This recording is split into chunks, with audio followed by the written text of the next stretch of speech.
It took me 40 plus years to realize what I will tell you in 5 minutes. My first realization was to question everything. For the first 30 years of my life, I blindly followed the quote unquote script that was supposed to lead to happiness. This script was taught to me by my parents, teachers, and society. Go to university, get a job, get married, have kids. I checked all the boxes, yet I didn't find lasting happiness. That's when I began to question everything. I started unlearning what had been ingrained in me and began discovering my own truth, my own values, not the ones I inherited. This meant going inside, which brings me to my second realization of the incredible value of self-reflection. To find my truth, I had to learn about myself. Socrates said, "The unexamined life is not worth living." There are many ways to examine your life. I did it through meditation, journaling, and reading self-help, psychology, and spiritual books. Therapy is another fantastic tool for increasing self-awareness. Number 3, spend time in nature. I have spent countless hours walking in nature or even just sitting outside.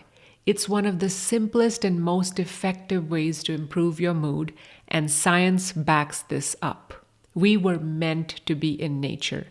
It's called Mother Nature for a reason. It nourishes us.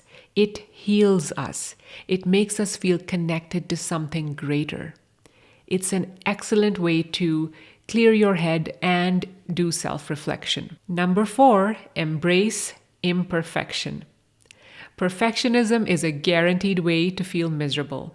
The sooner you learn to accept yourself, your life, and others, especially your loved ones, with all their imperfections, the sooner you will be able to enjoy life.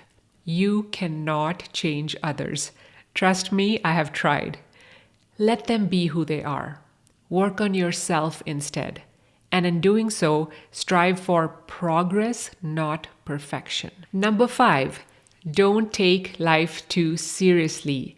It is a game. Ancient spiritual texts describe life as a game, a play, an illusion.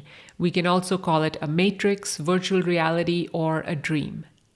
This does not mean we stop taking action. It means we play the game of life sincerely, but not seriously. Like a game, put in your best effort, but don't attach yourself to winning or losing.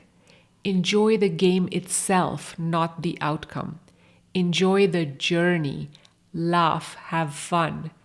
We are so tiny and insignificant in this vast universe, and yet our mind makes us and our problems the biggest thing in the world. Speaking of the mind, my biggest realization is that my mind creates all my suffering.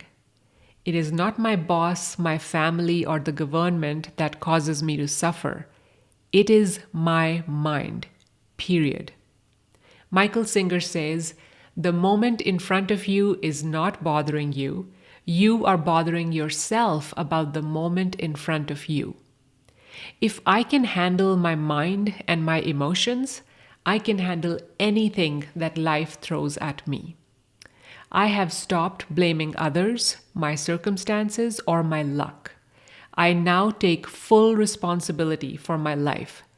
This shift has brought me closer to unconditional joy. How did I get here? By practicing all the things that I mentioned earlier over years and years.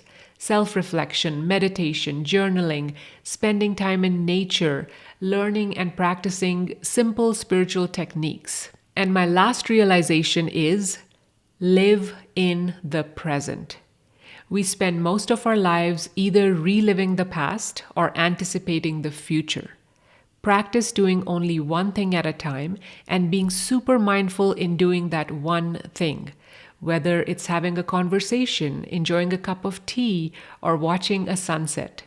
Certain practices help bring us to the present moment, like yoga, exercise, breath work, playing games, solving puzzles, creative activities like art, writing, cooking, and so on. Out of these 7 points, which point would you like me to elaborate on in a future episode? Comment below. I'm sending you love and wishing you unconditional joy.